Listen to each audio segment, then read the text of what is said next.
모세오경에 오신 여러분 환영합니다. 오늘 우리가 함께 나눌 말씀은 출애굽기 9장에서 11장의 내용으로 함께 나눔을 해보도록 하겠습니다.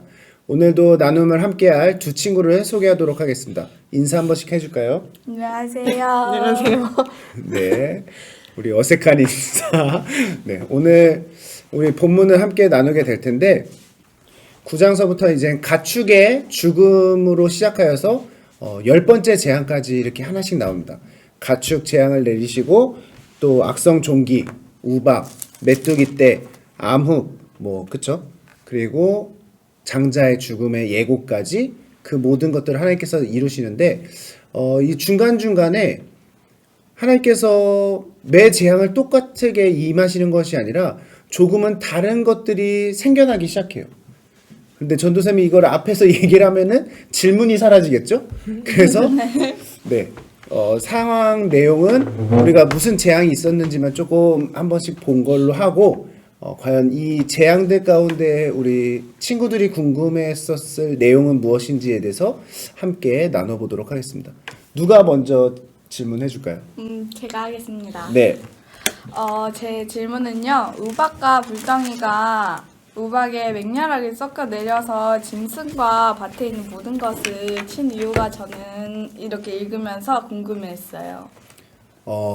하나님께서 우박 재앙을 내리시는데 왜 밭에 있는 사람과 그 모든 것들을 심판하셨을까? 네. 그 질문 맞죠?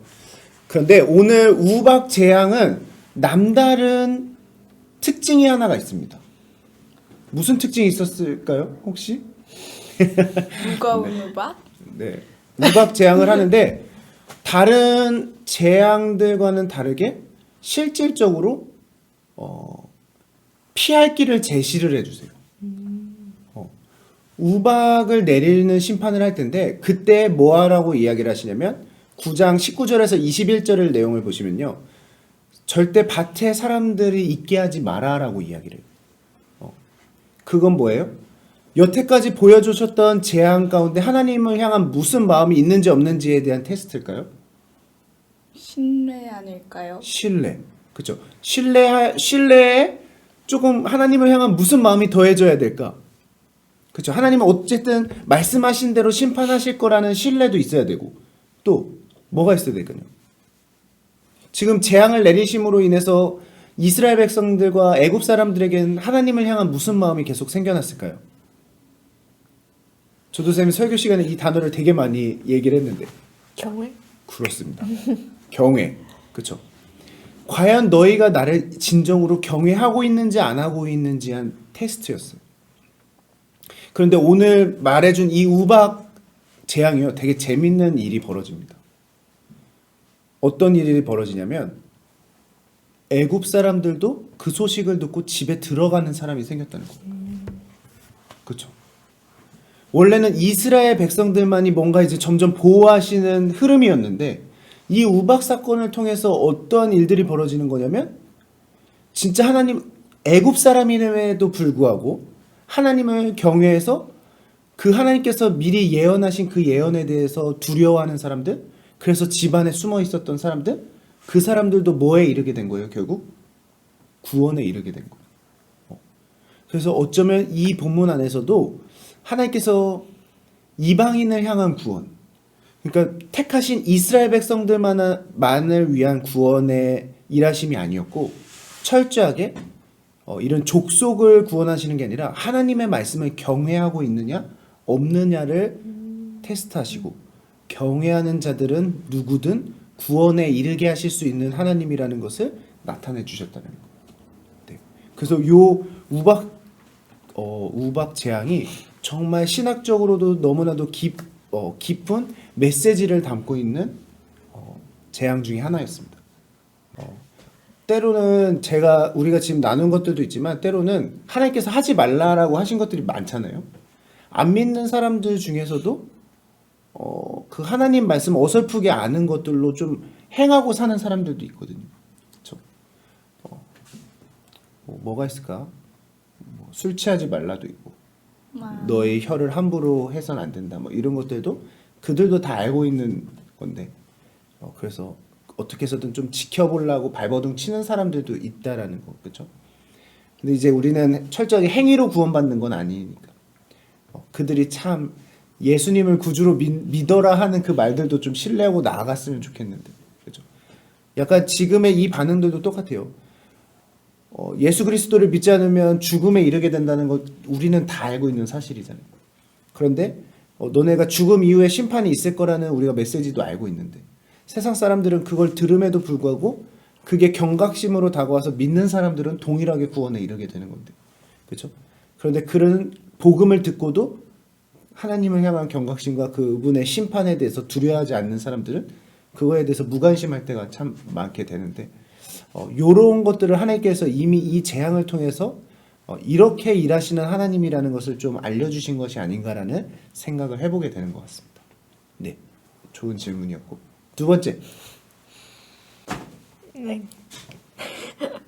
저는 하나님께서 사람의 장자를 죽이시겠다고 하면서 가축의 처음 난 것까지 죽이겠다고 했는데, 그러니까 사람의 장자를 죽이는 건 대를 끊을 수 있지만 왜 굳이 가축의 처음 난 것까지 죽였나, 그게 궁금했어요.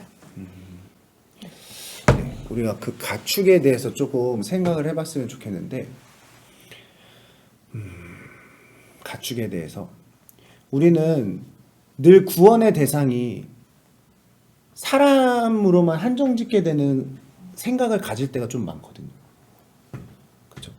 근데 하나님은 인간만을 구원의 대상으로 보고 계시진 않아요. 이게 참 논란이 있을 만한 얘기인데요. 그냥 우리가 하나님께서 일하셨던 것만 좀 보기를 원해요. 그럼 뭐 또 이런 얘기 막 그러면 동물들도 다 뭐 구원 받는 거예요. 그럼 그들은 예수를 안 믿어도 구원 받는 거예요. 막 이런 얘기들이 나올 거예요.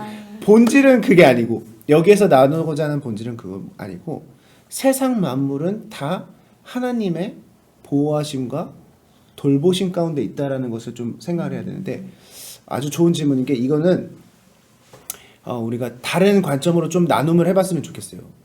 하나님께서 우리 인간들에게 자연을 맡기시면서 하신 말씀이 있었거든요. 경작하여 지키게 하라, 땅을 정복하라, 이런 말씀을 하세요. 그런데 이 역사를 잘 보면요, 사람들이 그 말을 오해해가지고 이 정복하라라는 것을 잘못 사용을 합니다. 어떻게 사용하죠? 자연을 어떻게 하죠? 훼손하고 자기가 주인인 것처럼 그렇죠. 사용하죠. 그렇죠. 주인인 것처럼 내가 쓰고 싶으면 다 태워버리고 다 베어버리고 물도 막아버리고 산도 깎아버리고 우리 마음대로예요. 그런데 경작하고 지키라는 거, 정복하라는 거는 하나님께서 주신 그 모습 그대로를 잘 유지하라는 의미고, 땅을 정복하라는 것은 그 곳곳을 잘 돌보라는 의미였어요. 그런데 그거를 훼손하고 우리 마음대로 진짜 말 그대로 정복이라는 단어로 오해했다는 거예요. 그래서 사람들이 교만하여져서 어떻게까지 된 거냐면 세상 만물을 우리가 다 마음대로 주관할 수 있다고 생각했어요.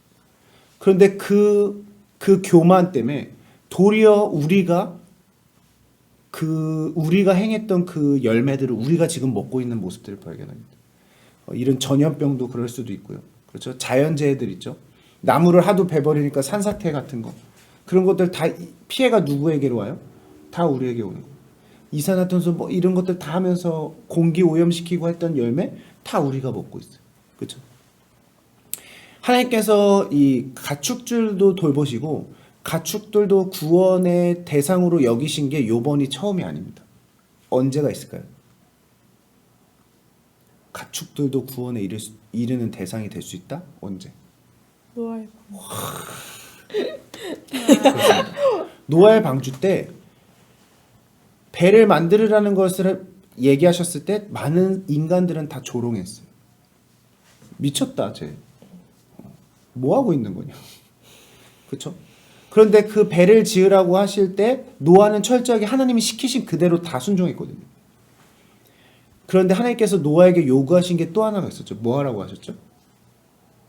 가축들을 배 태우라고. 어떻게 태우라고 그랬죠? 한 쌍. 그렇지, 한 쌍씩. 그것은 이 배에서 나올 때 다시 이 가축들이 뭐하게 하신다라는 의미예요? 번성. 그렇죠. 생육하고 번성하게 하시겠다는 거죠. 그렇죠. 하나님께서는 인간의 생육과 번성만을 이야기하지 않으세요. 창조하실 때도 철저하게 생육하고 번성하라는 게 인간 때도 하셨지만 그 앞에서도 이미 한 번 하신 적이 있어요. 그렇죠? 그래서 이 세상 만물의 모든 그것들은 하나님 안에서 생육하고 번성의 복을 누릴 대상들이라는 것을 이미 얘기하신 거예요. 근데 인간들이 교만하여져서 그것들을 업신여기고 마치 인간만이 하나님의 형상대로 지음받은 우리만이 그 하나님의 돌보심과 구원의 대상이라고 생각하는 것은 철저하게 하나님께서 이 땅을 돌보시는 데 있어서의 그 마음과는 사뭇 다른 오해일 수 있다라는 것을 나타내 주고. 그래서 이 마지막 가장 큰 어떻게 보면 제일 큰 치명타를 때리실 때 있어서도 이 구원의 대상에는 가축들도 포함을 시키셨다. 여기에는 하나님의 이 자연을 생각하시는 동물들도 돌보시는 그 하나님의 사랑을 다시 한번 발견할 수가 있습니다. 이 생명의 존엄성에 대해서 다시 한번 생각해 보게 되는 것입니다. 하나님께서는 피를 되게 강조하시고 생명을 강조하시거든요. 근데 피를 강조하신 이유도 생명 때문이라고 이야기를 하실 만큼 하나님께서는 그 어떠한 생명도 존귀받음을 여기지 않음을 싫어하시는 하나님. 다 존귀하다. 모든 생명은 하나님 안에서. 네, 그것들을 좀 깨닫게 하시는 대목이 아닌가를 좀 생각해 보게 되는 것 같습니다. 네, 오늘 진짜 귀한 두 질문으로 우리가 나눔을 한번 해봤는데 오늘 나눔을 하면서 느꼈던 거를 한번 얘기를 해주면 좋을 것 같아요. 우리 언니부터. 제가 먼저 해서 언니 먼저. 이번에 언니 먼저.